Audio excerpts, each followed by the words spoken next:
giving back and providing motivation and encouragement to the students and to the Dorsey community. So we were very happy to have our sister with us for the third year. The first 2 years have been very impactful. We thank you for joining us. And at this time, I would like to turn the floor over to Ms. Camerie Gibson. Camerie? Hello, excuse me, sorry. Good afternoon, Dorsey faculty, students, and staff. I am so excited to be here with you all today. Like Coach Dave said earlier, my name is Camerie Gibson, and this is the third annual Pave Your Own Lane Dorsey High School event that I created in 2021. My name is Camerie Gibson, just to think that in y'all's memory brain. I'm 27 years old. I'm a film producer, entrepreneur, and business owner. 9 years ago, about today, I graduated from Dorsey High School, class of 2015, with a little over a 3.0 GPA. When I was in high school at Dorsey, I was pretty involved in things on campus, but more so outside of the campus. I wasn't the best student. I didn't get straight A's in class, but I was pretty active, and I had a whole bunch of passion for what I wanted to do. After leaving Dorsey High School, though, I went on to attend San Jose State University in the Bay Area. There, I was able to start on-campus organizations like the Black Women's Collective. I started a student journalism club as well there. After that, I ended up transferring to a HBCU, a historically Black college university. It was called Texas Southern University. I am class of 2021 there. At Texas Southern, I acquired my bachelor's in journalism communications. After completing college in total, I was able to acquire over 7 internships, complete over 100 hours of volunteer community service, and I was able to receive over 13 academic scholarships. Still, after finishing college, I felt like there was something more that I needed to get done for myself, but I didn't have like a complete plan of where I was supposed to go after graduating college. So I took it upon myself to work different odd jobs. And eventually I started my own company called Born Guilty Studios. It's a content creation company where I create documentaries and short films. I also decided to start my own platform. It's called The Camerie Gibson Show, where I talk about transforming pain into power. There I conduct over 50 interviews, just interviewing people about their life stories, their experiences. Fast forward to today, y'all. Pave Your Own Lane came out of my own uncertainty after graduating college. I knew I didn't want to do everything that everybody else was doing, but I just wanted to be fulfilled. So that's where Pave Your Own Lane came about. I wanted to create something where young people from Dorsey High School could see someone like themselves doing their own thing and wanted to make a difference in their community and give back. So real quick, y'all, we don't have much time. I did this last year and we kind of ran out of time at the end. So the first thing I want to show y'all is just a few old pictures of myself. Can I make this bigger? Let me see, slideshow. So this is me back at Dorsey. That was me, my grandma, and my dad. Those are the people that raised me. There's me and my best friend when we graduated in class of 2015. It's not moving. And then this was me in college. There's my Black Women's Collective organization group. There's also me and my best friends at my graduation for Texas Southern. And then this is me kind of like a few years after college. There's me with my camera, my slate as a director, and then there's my YouTube channel, The Camerie Gibson Show, The Camerie Gibson Company, where I interview people today. But I wanted to show y'all a clip from my documentary that I produced, because I told you I'm a producer. It's called No Church in the Wild. So No Church in the Wild. No Church in the Wild is an 8-part documentary series that I produced when I was 24. And we pretty much tackled different issues going on in the African-American community. So in this episode, we talked about racial bias in the media. For those who don't know what racial bias is, a bias is like a preconceived notion that people or someone makes about another person without actually getting to know them. I'm just gonna play it for y'all so we can get it moving. Racial bias in the media. It's about 18 minutes long. Try and pay attention. All right.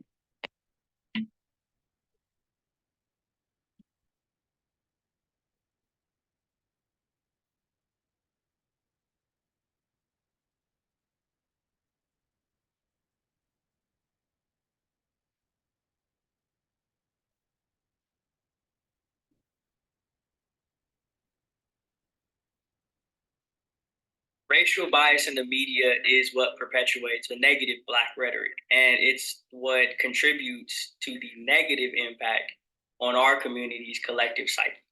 The story is that Black people won't learn. So why should you put money in their educational system? The story is that Black people are violent, so the police can treat them any kind of way. The story is that they're big and they're strong and they're violent and you can fear for your life. That's a story. These stories are killing us. For one, the media is sneaky and it manipulates people's inability to think critically about the supposed facts being presented before them. But the fact is, I find it very disappointing that you're not discussing the fact that 93% of Blacks in America are killed by other Blacks. We're talking about the exception here. We tend to accept some things as, facts that are not, like Black on Black crime. The idea that crime related to race as opposed to proximity and opportunity is something that we have to start talking about. There is no such thing as Black on Black crime. Crime is crime. Funny how the media covers white riots versus Black protests. Seems like when the protesters are Black, the media uses some pretty harsh words. The bad guys, lawlessness, looting, Wild animals, and thugs. Thugs. Isn't it the right word? However, if you're white and you're tearing up the city because of a game, you're just young people. Young people danced on a flipped over card as UK fans did stupid things. Maybe got a little out of control. Seeing a scene like this just shows how passionate the UK fans are. It's so tough to lose, and unfortunately, the ugly side that we sometimes see in sports. And notice how the police always show up to a Black protest in military equipment, and yet the media claims they're just doing nothing. It's inexplicable why the police are doing nothing. Let's mobilize the National Guard. If I'm a riot and I see the police doing nothing, I might feel like I have a license. You would. But at white riots, actually are standing around doing nothing. Another group of cops over there just standing there. No one was really doing anything. These guys look like they could be watching a parade. And why is it that the leadership of the Black community is always called into question? Where is the leadership? Leadership. The Black leadership. The absence of leadership. And it goes back to leadership, but that leadership has to come from the community. But no one ever questions the leadership of white parents who let their kids burn down and vandalize the college campus. These are just young college students who think they're playing some kind of a game with police officers. You know, sometimes they don't even call a white riot a riot. Party gone awry. Some fans got a bit too rowdy after the win. Dispute. A bloody brawl. There was some type of altercation. Waco, 170 arrested, 9 people dead. They're not thugs. Baltimore, no deaths, but it's a riot, chock full of. There was a point a couple years back after the recession where crime, and in particular Black crime, was being reported misproportionate. And that's because crime, and in particular Black crime, was down 37%. The crazy thing about it was crime reporting on Black crimes was up 900%. Now, why is that? Are you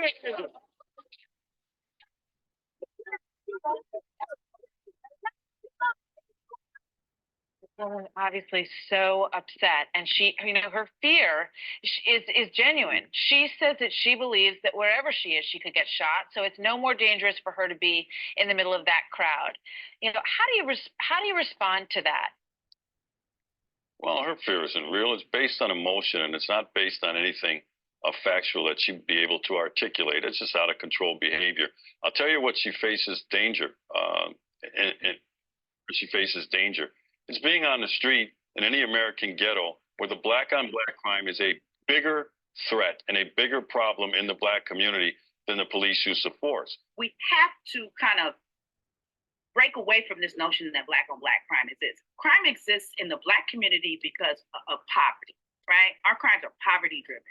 We commit crimes because we don't have. And everybody just wants to be American and live a regular, basic American life. You want your house, your white picket fence, you want to be able to go on vacation, you want to be able to eat vegan if that's your thing, or, or barbecue some pork chops, if that's your thing. You just want to live a basic American life. I think that we have been taught in some ways that we don't either deserve that or not owed that, or that's not something that we should aspire to. Yesterday, White House senior advisor Jared Kushner was talking up how much this administration has done for the Black community and claimed that you can't blame his father-in-law for not putting in the effort. Take a look. One thing we've seen in a lot of the Black community, which is mostly Democrat, is that President Trump's policies are the policies that can help people break out of the problems that they're complaining about, but he can't want them to be successful more than they want to be successful. And what you're seeing throughout the country now is a groundswell of support in the Black community, because they're realizing that all the different bad things that the media and the Democrats have said about President Trump are not true. It is generally fairly rare for a mainstream media outlet to entirely fabricate a story, for them to claim that something happened which simply never did. Yet, this doesn't mean that they present us with unfiltered, objective truth either. I want to draw here on Stuart Hall's 1997 lecture, Representation and the Media, to suggest that we can draw a useful distinction between events and meaning.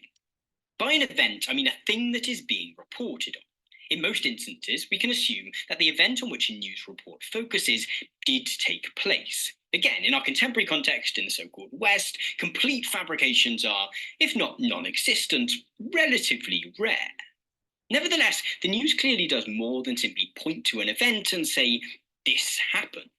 A great deal of emphasis in news reporting is put on not only highlighting the fact that an event has taken place, but also in telling us what it means.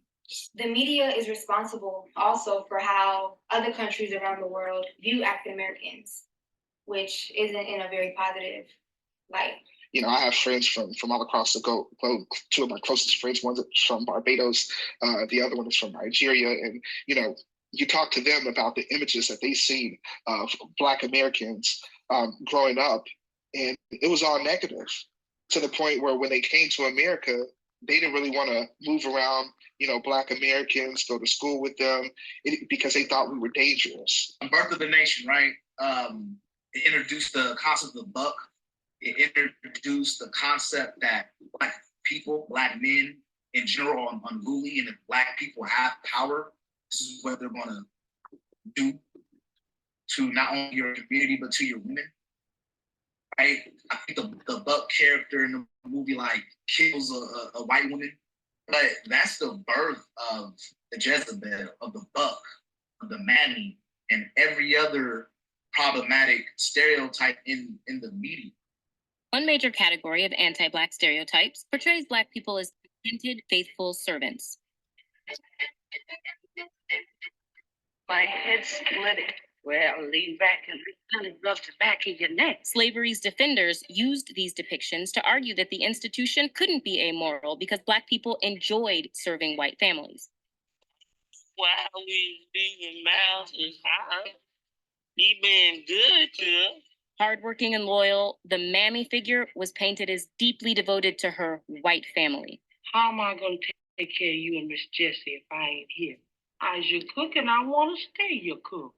In The Birth of a Nation, D.W. Griffith's 1915 white supremacist film, which is largely credited for the 20th century resurgence of the KKK, the mammy character, played by a white actor in blackface, defends her master's home from Union soldiers, suggesting that she's so committed to serving that she would risk her life rather than seek freedom. Proponents of slavery used the mammy to suggest that, far from being abused, Black women were beloved and willing surrogate mothers to the families they served. What's the carriage coming? Praise the Lord. But historians have found little evidence to substantiate the idea that enslaved Black women were even commonly working in the home, as the mammy trope suggests. Or if you look in a lot of these Black actors in modern times that are getting awards, they're always in really demeaning roles. So one of my favorite actors is Denzel Washington, right? I would argue his best performance is Malcolm X. I can't tell. I think Denzel, to this day, I think Denzel is Malcolm X. He did that good of a job, right? Didn't receive any awards, but he got an award for Training Day. Being a crooked cop in the jungle, right? Got an Academy Award for that. Great movie. I love the movie, but it made a black. He got an award for being a crooked black man, crooked cop at that. Halle Berry, one of my favorite actresses, she got an award, and she had to do some demeaning things to get that award with a white man, older white man. And it's like, I'm connecting it back to slavery. I'm connecting it back to the birth of the nation, right? And like this white savior coming in to swoop this and save this black woman up, right?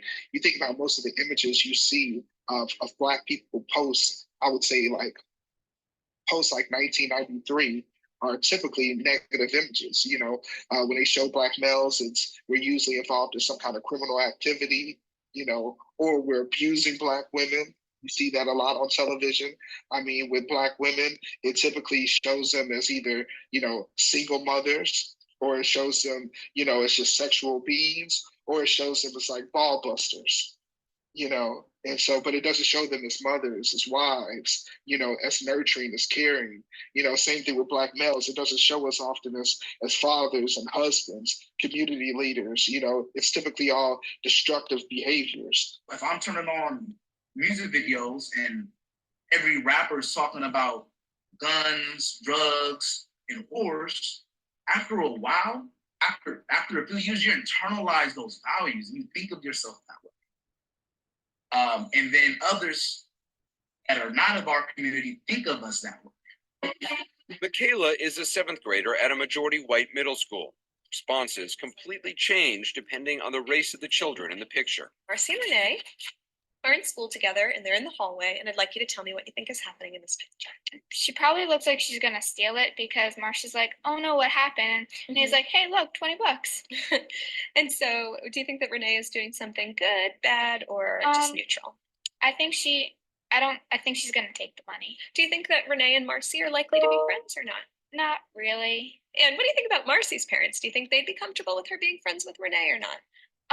Well, if they find out the situation that happened, they might be a little concerned about if Renee's a thief. In this one, we have Erica and Allison, and they're also in the hallway at school. Can you tell me what it seems is happening in this picture? Allison looks like a sweet girl.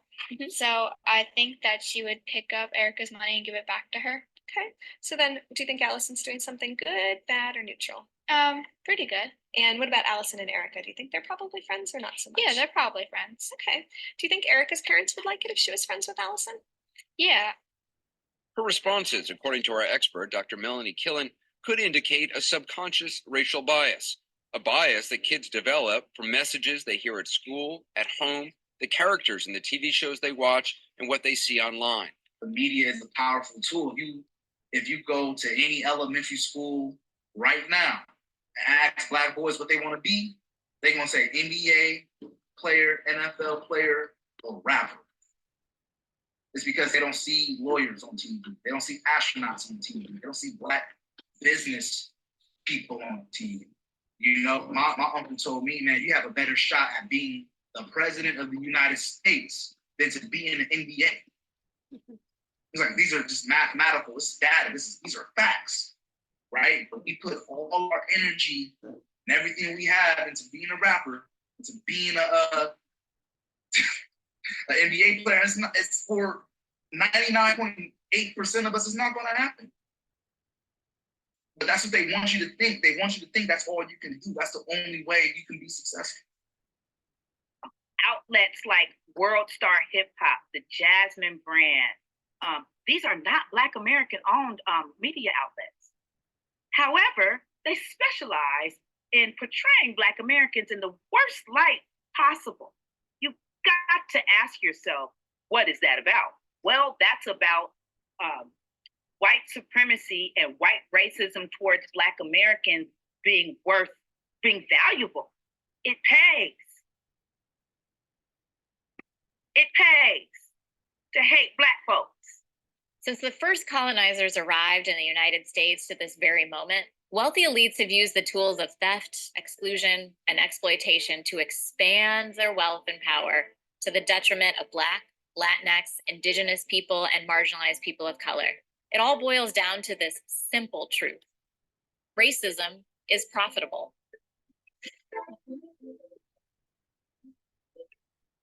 The profitability of racism sparks a vicious cycle called the oppression economy.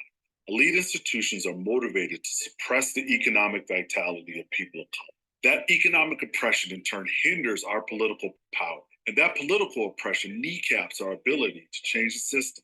This cycle plays out in every aspect of the economy, and is particularly apparent in mass incarceration. The criminalization of people of color is a multi-billion-dollar industry. In 2017 alone, mass incarceration cost $182 billion, trapping mostly low-income Black and Latinx people in a cycle of economic and political disenfranchisement.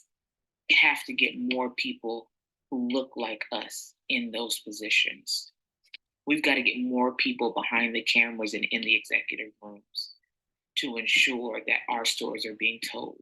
I mean, this is no different than what the history books say, and how, Black American history starts with slavery. It's a brainwash. And so many young people, Black kids, come up thinking that our history starts with slavery, not knowing that we are kings and queens of our own in our country, in our continent, around the world. I know that I'm telling my story from jump. I've been like, this is a very specific story. It's a story about me and my friends. It's a story set via my point of view. And I think, if anything, it was about like dispelling the notion that it was going to represent more people. Naturally, there are elements, being a Black woman, that resonate with lots of Black women. And I don't take those for granted, but I don't seek to do those things. We have a lot of conversations in the room just about what we experience as Black women, very specific stories. Obviously, we're all different. We don't all agree. We don't all think the same. We don't all like the same things, even agree on story points. But it's like having those voices in the room, we try to represent through our various characters. And I think that's the most fun part of it. Storytelling is a lost art, and we have to do so in our homes and in our communities. I'm an advocate of historically Black colleges and universities. And it was there that I was able to really find my voice and the power that comes with being a Black woman. On the next episode of No Church in the Wild, we will examine white fear and how it impacts the everyday lives of African Americans.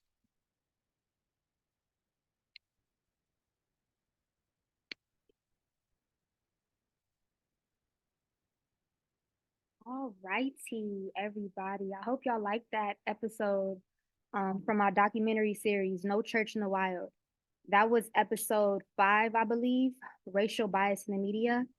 So like I said, I produced this documentary series and directed it along with a team of mine back in 2021, shortly after I graduated from college.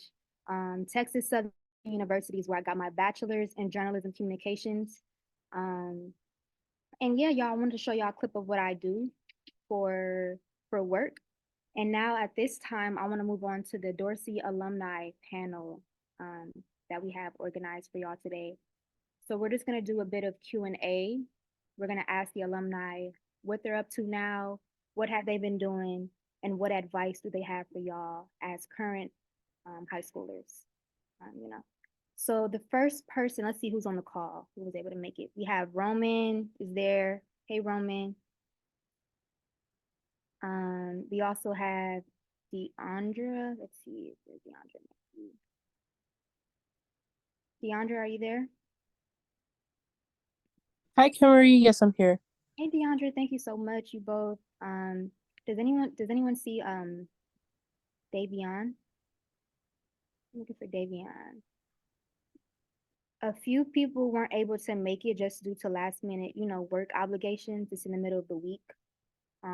And Deandra, I know you have to go soon. You're on your lunch break for work, so thank you so much. Well, so far with the alumni I have now, let's go with the Q&A. Let's get straight to it. So the first person, let's do ladies first. Deandra Dillon. Miss Deandra, would you mind just introducing yourself to Dorsey for us, please? Hi everyone, my name is DeAndre Dillon. I graduated Dorsey in 2015 with Camery.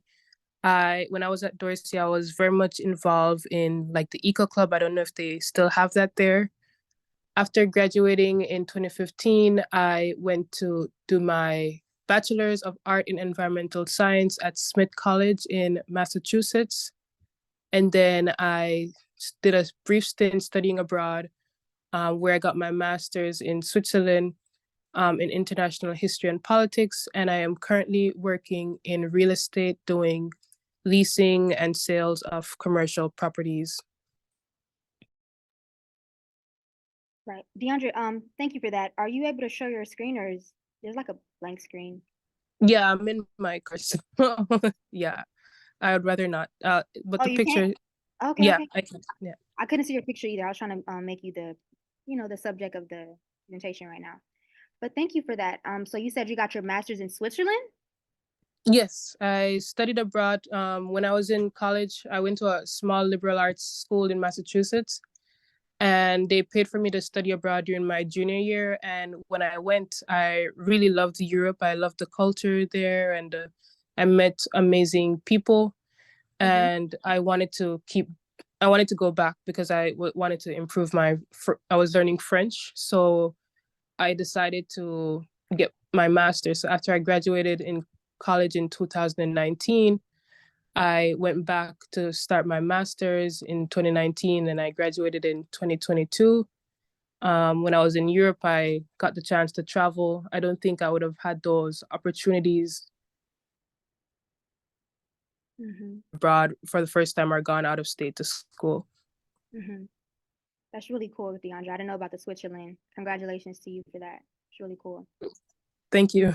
You're welcome. Thank you. Okay, so Roman, could you introduce yourself to Dorsey for us, please, as well? Yeah, everybody, my name is Roman. Sorry. See how we give feedback. I graduated 2016. I'm an entrepreneur now. I do global business. I work in the community.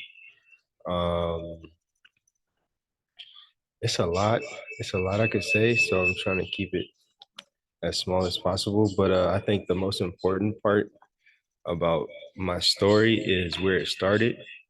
And it started on Dorsey campus. That's where I started my entrepreneurship journey.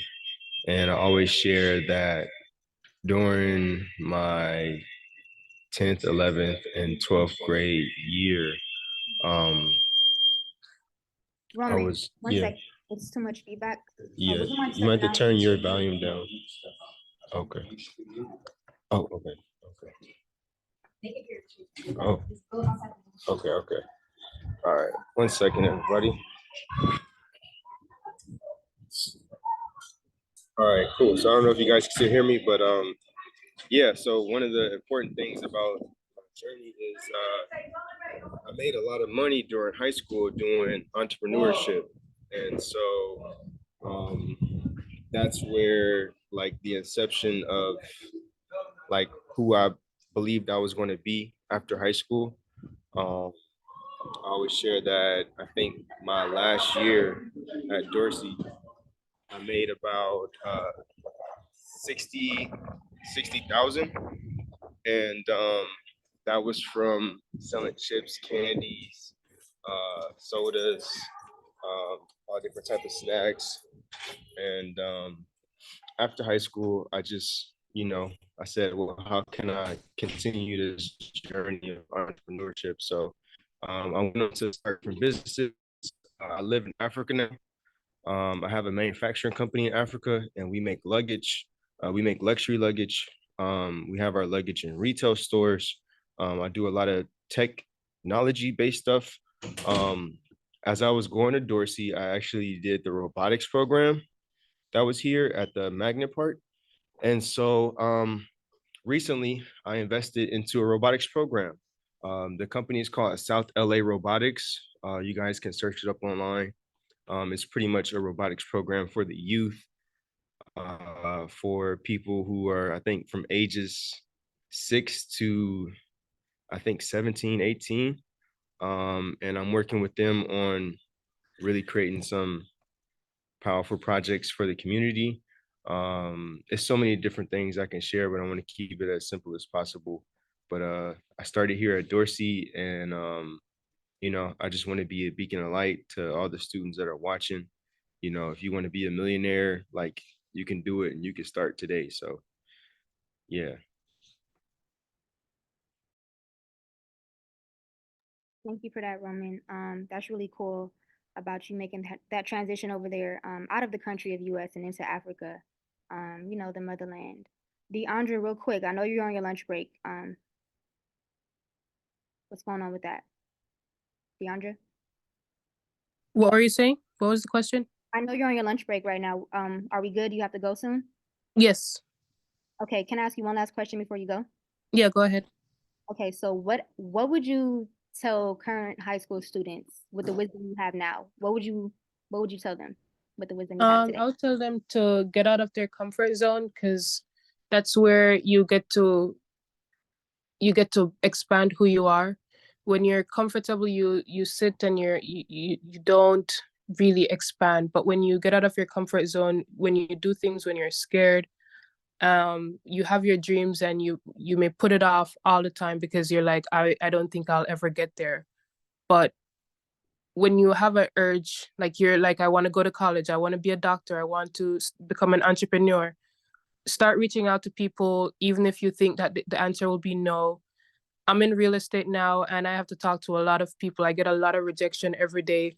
But the more successful I am in this field is the more I am living in my discomfort. So I think my best advice is try to get comfortable with being uncomfortable. Yes, ma'am. Thank you so much, DeAndre. I appreciate you so much just for making this time on your lunch break. I know we're adults now, so we have to go to work and make that money. So I want you to have a good rest of your day. And I'll talk to you soon, DeAndre. I appreciate you so much. Thank you, and best of luck to everyone. Good luck. Bye. Thank you. All right, Roman. So it's just me and you for now. Like I said, after high school, it's not just kicking at home, chilling. We have to go to work and make that. So we're gonna take over this alumni panel, just you and I, talking about our Okay. experiences. Okay. Okay. All right then. So my next question for you, Roman, is: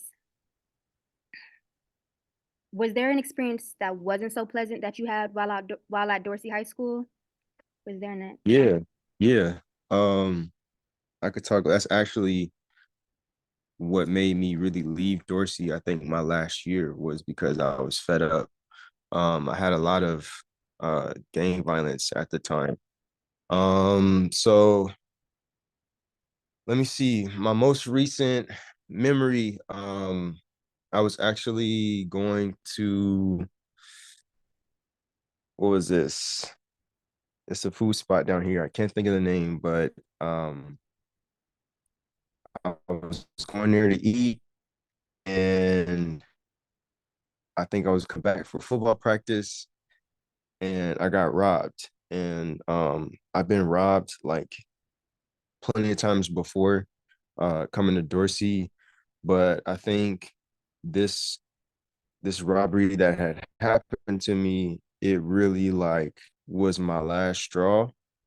And at the time, I mean, like, we're talking about mental health, right? To be robbed multiple times over, and to not talk about it or not deal with it, it it was just like compounding. And so I think last time I got robbed, I can't remember the date, but I know that that was the last straw.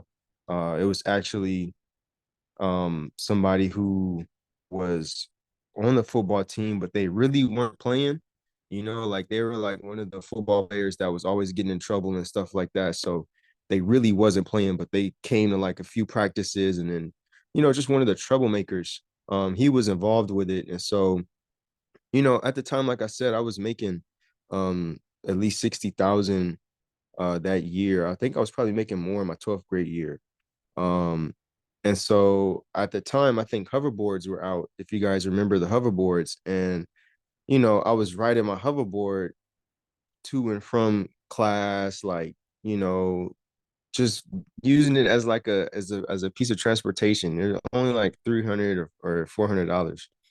And yeah, I was going to get something to eat, and this car pulled up on me, and this guy hopped out. He put a gun on me, and he took like everything I had, my backpack, like my phone, uh, um, he took literally everything, my hoverboard. He took everything I had, and the guy that was on the football team was like on his skateboard, kind of like following me, like following me. Like I didn't know he was following me because I thought we were both going to get something to eat. But as I came back from getting something to eat, that's when it happened. And shortly after I got robbed, he like popped up out the woodwork, and I'm like, "Hey, bro, could I use your phone? Like, I just got robbed." And he was like, "Oh no," like he gave me some excuse or something. And so that was the last straw. Like I was genuinely ready to kill somebody. And I'm not like a bad guy. My mom didn't raise me to be a psycho, but in that moment, I was I was ready to get a gun, and I was ready to let it off on whoever wanted to rob me next. Like that was my feelings, and that was my emotions at the time. And so I just remember thinking like, at the time, my dad was in and out of jail, my brother was in and out of jail, and I'm my mom's only son. So I was just like, man, like if I let this get to me, like it's gonna mess up the future. You know what I'm saying? So I was like, I gotta go, right? And that's when I transferred to View Park. And so yeah, that was probably like one of the worst experiences that just like I had it up to here. But before that, I mean, I got into many fights. You know how it is at school. But I think the gun violence for me was like the last straw. I was like, I'm done. It was the gun violence. So that was probably like the worst experience. That's understandable. I've never been violated in that way, but given the community that we're around, close to us, farther out, it makes sense, why things turned out that way. I would say for me, I didn't really have any bad experiences at Dorsey. I was pretty shy as a high school student. I was pretty too much to myself. But when I did leave and catch the bus back home to the east side, because I'm from the east side of LA, I would catch the 105 bus, which other people I'm sure catch that same bus home. And I did have a few men violate me, sexually harass me. There was one time my senior year at Dorsey High School where I almost got expelled. So because I had to walk home from school and catch the bus about 40 minutes to the east side of LA, I would always carry a pocket knife with me to school. So I don't know if Dorsey still does this, but they do random backpack searches, right? And on this particular day, when I can't forget Mr. Wilder, I think. I don't know if he still works here. I think he does. But Mr. Wilder would have checked my backpack or whatever, right? And when they do the backpack search, everybody has to leave the room. Y'all leave y'all stuff there. So nobody tampers with anything. So when Mr. Wilder had asked whose backpack is this with the knife in it, I said it was mine. And that's when I had to go down to the office and stuff. And they asked me, why do you have this knife? The thing about knives as well is the knife can't be bigger than the palm of your hand. And it was a pretty big knife. I'm sure like a male friend had gave it to me also. So I didn't know like the limits or the sizes about knives and stuff. I just needed a knife. So at that time, like I said, I was very shy. I didn't know how to advocate for myself. So when I saw that I was in trouble for carrying protection for myself, I just pretty much took it on the chin, like whatever. I guess I'm gonna get expelled for this. I'm not gonna let nobody do nothing to me as I keep on catching the bus home and stuff, because I've been violated before. Mhm. So after that happened, my best friend, L'Ariel, a Dorsey alumni as well, class of 2015, she ran to the office and basically told Mr. Wilder, hey, my best friend can't get expelled from school. She's scheduled to go to the White House in May. I got invited to go to the White House my senior year as well Wow. for Michelle Obama's program at the time. So because of my best friends, her tenacity, her speaking out, and whatnot, she spoke up for me and she essentially saved my butt, so I wouldn't get in trouble because of that knife situation. Mr. Wow. Wilder, Mr. Wilder had to talk with me, of course, but Yeah, I just never forgot that because I was so terrified, but I was more scared to get caught off guard, once I left doors, Yeah, you know what I'm saying? So I just wanted to share that, yeah. but okay. And Uh, thank you for sharing. yeah, you're welcome. Thank you for sharing too. It's vulnerable out here. Can we take like a second if anybody got any questions? Because I'm sure some students can relate. Yes. Thank you, Roman. I'll be speeding up. Yeah. Yeah, y'all could type any questions y'all Anybody? as well. Thank you. Yeah. If not, we can keep moving forward to whatever the next thing is. Okay, no problem. Thank you for that pause. Okay, Roman, did you have a plan for yourself after you finish high school or not? Um. Yeah, I did. I did. I had a plan. I was gonna go to college for computer science. At the time, I I think I was probably struggling with what I really wanted to do. I'm a football player. I'm a former football player, and I think I led my team to championship in the 2015, the year of 2015, and I was really talented, but I didn't really feel like football was my thing because I got injured, and it was just like, how is this going to be possible? How am I going to be successful at something I'm getting injured at? Like, it just don't make no sense. So that's why I was like, all right, let me just take on computer science and just see where that can place me in life. And so I went to Santa Monica College for computer science. um at the time, I didn't really understand college. I didn't understand the system of college. And so I think because I didn't take the test that they were doing too seriously, I was like, I'm smart, like I'll pass this test. I don't really have to study too much. Um that they whatever the placement is when you get into college, like if you place at, I don't know, level 10 or something, you start pretty much a high school course over. So I had started college, and every course that I was doing for the classes was like, yo, like I know this stuff already. And I'm sitting there like leading the class. It was homework being given or a problem being given. And I'm like, oh, this is how you do it. And I'm like finding myself helping all my students. I mean, not my students, but my former associates who are students, like on the situations. And I'm like, what, like this, I'm not about to spend a year of my life, what I'm saying, doing this. This is not what I want to do computer science. Why am I doing stuff I already did in high school? And so at the time I didn't understand how it worked. So I dropped out. And I think what helped me drop out was I was living in LA, and I was sleeping on my godmom's couch to finish high school. And so by the time college came, I ended up staying with a family friend. I was paying rent, and I was also working at In and Out. So I got my first job at In and Out, and I was also going to school. And so I think having all three, balancing that, it was like way too much because I get up in the morning, I go to school, and after school, I go to work. And after work, I get home like super late, like 2 in the morning, like 1 in the morning. And then I gotta wake back up and then go back to school. Like, where am I going? Like, it was way too much. So I'm like, you know what? School is not taking me serious. I'm gonna let go of school. And then after that, I ended up getting kicked out of my apartment, but that's because I had got a new job. And so lo and behold, like I did have a plan. Everything worked out, I think, the way that it should. And if I was to give any advice to anybody, um, I would say there's a lot of programs that I think can offer support.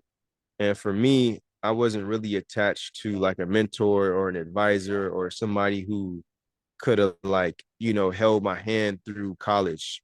It was just me like figuring it out by myself. And so you know, I ended up shortly, I think, going to different technical schools afterwards to still kind of pursue computer science. So I went to like ITT Tech, just a bunch of different colleges that I just kind of like found myself shuffling through throughout the years after high school. But yeah, that was my plan, and it worked out.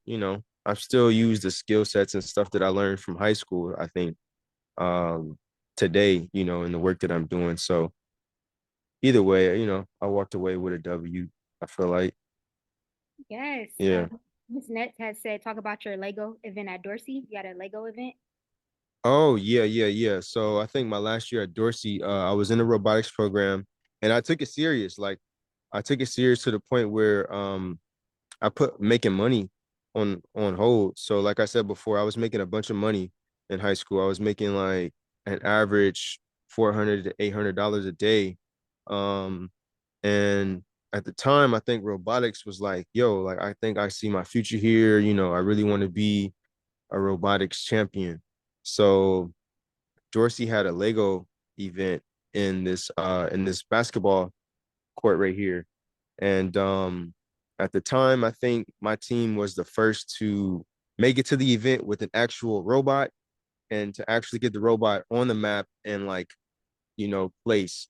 So that was a really like dope moment for me. Um, it really taught me like the value of me, I guess, and I'm not just a football player, but I can also be a robotics engineer. And so that like helped me believe in myself. And yeah, that was a really great experience. And I think, like I said today, I invested in a robotics program called South LA, which is almost like the same thing. Um, but only this time around, what I'm doing, because I'm bringing something to the table, is I have a tech company, and the students that built the robots and program the robots are going to be able to have a job opportunity after the project. So for me, I built that robot. We went to the competition, we placed, but that was it. I think I ended up getting an internship offer with Google and Microsoft, but those internships were very soft. They didn't really give me the job opportunity that I feel like I could have got in the industry. So, that's one thing that I'm doing to change the future for whoever else sees himself that's Black, and just like dealing with the choices of only having sports as a way to be successful. Um, you know, you can also do robotics. We're not just good at basketball and football. We can also do stuff in other spaces. So that's my way of like, giving back. Thank you, Roman, for that. Yeah. Thank you for that last note about not being reduced to sports or being an athlete, especially in the inner city.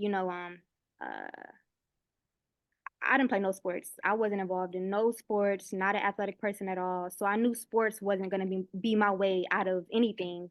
And I was very, very, very, very shy, like I told you. Like I would not talk at all. Even me doing this presentation is like a testament to how much you can grow if you really want to. So for me, as far as having a plan after high school, I didn't. My dad went to Dorsey. He finished, and then he dedicated his life to raising his kids. And then my mother, she's from Mexico. So because she was struggling in her ESL classes, she dropped out in 10th grade. She never finished. So that's what I had to work with as far as my planning myself for my own future. My decision to go to college was largely in part due to my best friend going to college. So I was kind of being a follower in that. Um, I also consider myself to be like a little girl from the hood turned astute young lady with a lot of passion for her community.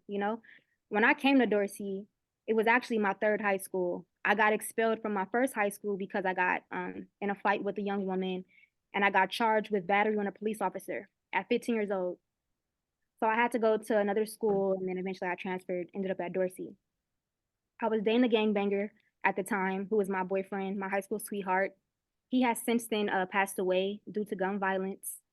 All this happened when I was around 16 years old. Um, it wasn't until my dad told me one day, hey, you can't keep coming home doing nothing. You got to do something with your time. And just him kind of telling me that, I kind of felt like he was calling me a bum or a loser. So I felt compelled to go out and do something. And that's when I took it upon myself to kind of take my extracurricular activities a lot more seriously. So from there, I got selected for this program called the Shaheen Scholarship. The Shaheen Scholarship paid for your tuition in full for college, but it required that I complete a certain amount of hours in volunteer service and internship service and professional development. So I'd like to give credit to that program for kind of getting me organized and together when I graduated high school. It really gave me the structure I needed to follow and to kind of just really stand out from my peers. But even today, like I said, I'm Yeah. 27 years old. I'm still learning things. But I have found that working a traditional career is not in the cards for me. I think that times are changing with our generations. The old ways are kind of, yeah, they're ways of the past now. People are having Yeah. multiple. Yeah. Yeah. A lot's changed.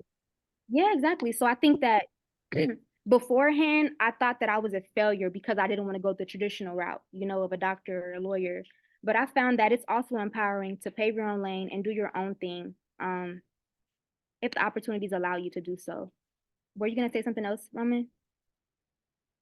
Well, no, I think just the fact that you were able to get a program to help you, I feel like it's very important to highlight, especially to the students that are listening.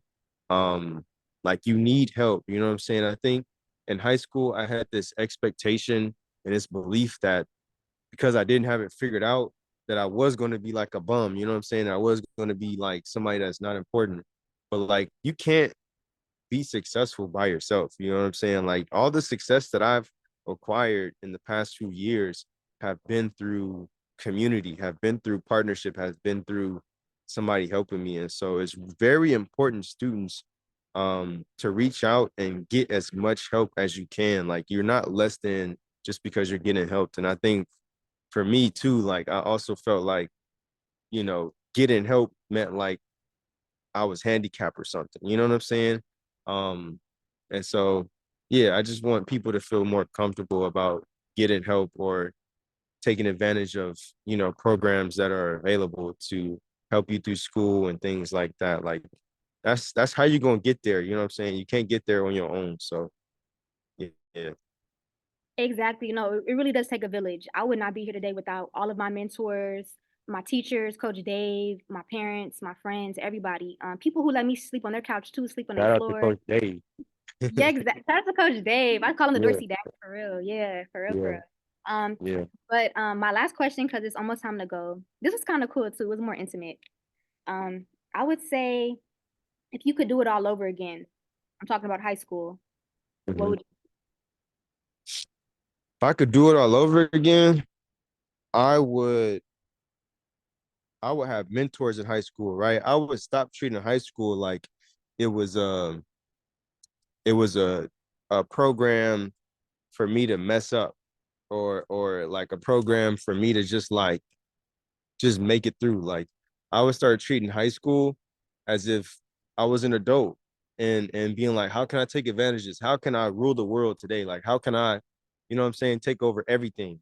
That's how I would reapproach it. I would still sell my chips and candy and I would get a mentor to help me like put the money into something that would really create a program and you know what I'm saying, and just like recycling that money, hiring people to do something. Like that's how I would approach it. I would really like take it a little more serious, right? I would stop thinking like, oh, I'm just a student here at school. Like I'd be like, no, I'm a student, but like, how can I be the mayor?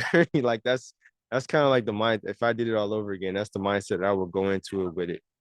Yeah, I love that. No, I love that. Still selling your chips and candy. That was right there, especially. Yeah, I would yeah. say, Everybody knew me for but that. look, you saying that though, Roman, I feel like I would have been right there trying to connect with other people like you, like-minded, wanting to do something for Yeah, themselves, entrepreneurial. Um, yeah, yeah, I feel like I would have been trying to join you, trying to just put myself out there, especially in high school, y'all. It's so much more easier to fail when you're in yeah, high school versus like when you're an adult. I feel like yeah, you just have yeah, higher yeah, expectations of you as an adult, right? Yeah. Like yeah, yeah, yeah. as That's a true. teenager, go after what you want. Don't be afraid to fail. If you don't fail, that means you're not doing anything. So you might as well fail Yeah, forward. Be brave, be confident. You're not gonna yeah. die, it's not gonna kill you. Keep going. And don't be looking around Hmm. at everybody else around you for the answer. The answer is right there within you. You don't need to ask your parents, your mom, your dad. Stop asking everybody else. sit with yourself, meditate, and get to know who you are. You know, nothing you need is really outside of you. You know, do you have anything else to say, Roman, before we head out? Yeah, I feel like it's important for you to identify your talents. And I think in this early age that you guys are in, identifying your talents is really going to define what your future is like. So, for example, um, if you're talented at writing and you know how to do poetry well, like make that your thing. You know what I'm saying? And start creating and start making people recognize, like, hey, look, I'm good at this. I can do this. And you know what I'm saying? Put yourself out there. If you're talented at drawing or art, like make that your thing. People say, who are you? I'm an artist. You know what I'm saying? Identify yourself with your talent because that is what your future is.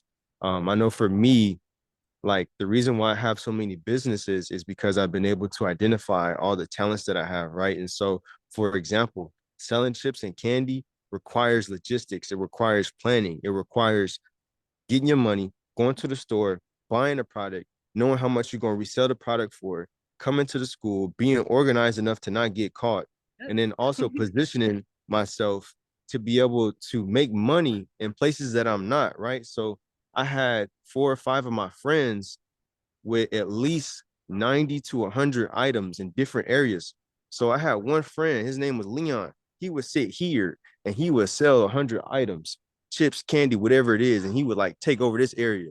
I'd be in the middle where the lunch area is, and I sit there and I have like 300 items. I had another friend who'd be in another space selling his items. So I like was like, how can I duplicate myself? You know, that all requires like logistics.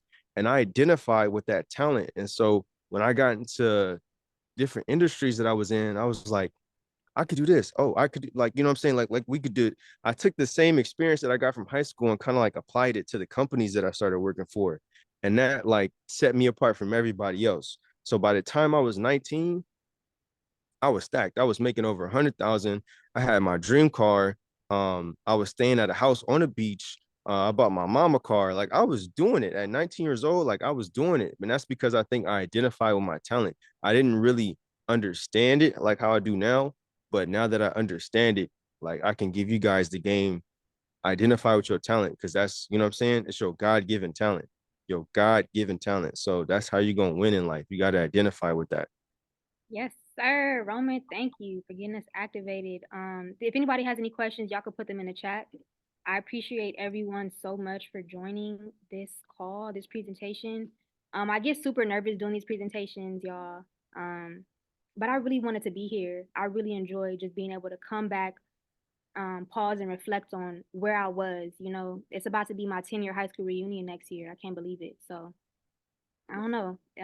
Again, I'm just happy to be here. I'm so grateful for Coach Dave again. For you, Roman, you're always here. You always pull through for me.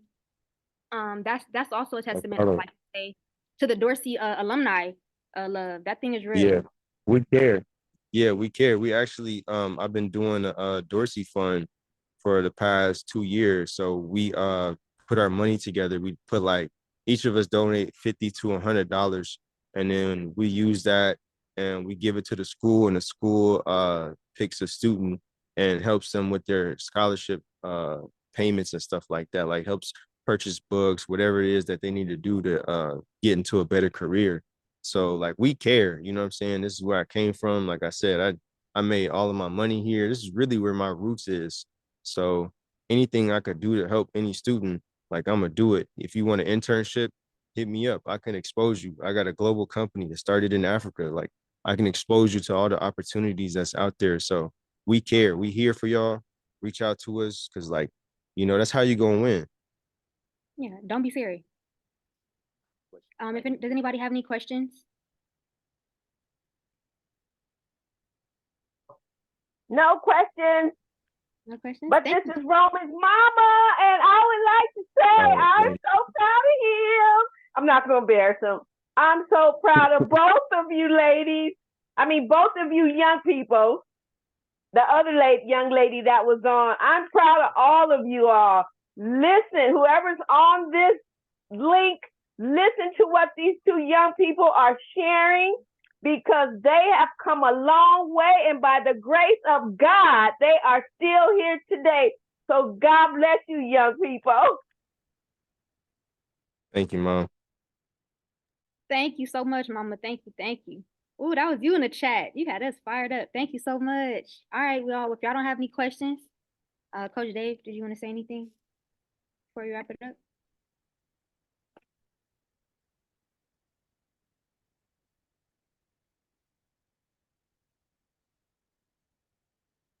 Well, I just wanted to thank, you, my sister, and Brother Roman as well, because you guys exemplify the finest of Dorsey High School, okay, and what Dorsey Pride is all about. And as alumni, one of the things that we always want to do is give back, be that example, and be the change that we want to see. Also, when I'm working with you guys every day here at Dorsey High School, I tell you all the time, you want to look within yourself, identify your talents, as this young man just mentioned, all right, and bring out the best within yourself. I'm looking at the future doctors and lawyers and engineers and teachers and police officers and scientists every day when I come to work. So I just feel very, very blessed to have the opportunity to work with you guys and to help you motivate, encourage, and inspire you to be the best that you can be. So I just wanted to, leave everybody with that. And also, anyone who's interested in following up with Camarie and following up with Roman, you can reach out to me and I'll provide you with some resources and contact information. And we really want to strengthen this partnership so that we can continue to do more and more and more. And like Brother Roman said, reach out to a mentor. There's a lot of great mentors right here on campus, okay? And we would encourage our teachers to make yourself available as mentors. Reach out to the students, tap in with them, see how they're feeling, see how they're thinking, see what's going on with them. And you'll find that we have some of the most outstandingly talented individuals in the world right here at Dorsey. Deandra talked about how she has traveled all over the world. So you want to open up the world, open up yourself to the world, not limit yourself, and continue to strive for excellence in everything that you do. So, that's my closing thoughts. And I'm just so happy we've been able to do this 3 years in a row. My sister, you do an outstanding job. And, we would just want to keep it moving forward. Very good. Thank you, Dorsey. Yeah, thank you, Dorsey. And this is our last day of Black History Month. Happy Black History Month. Talk to y'all soon. Bye. Not to stop recording it.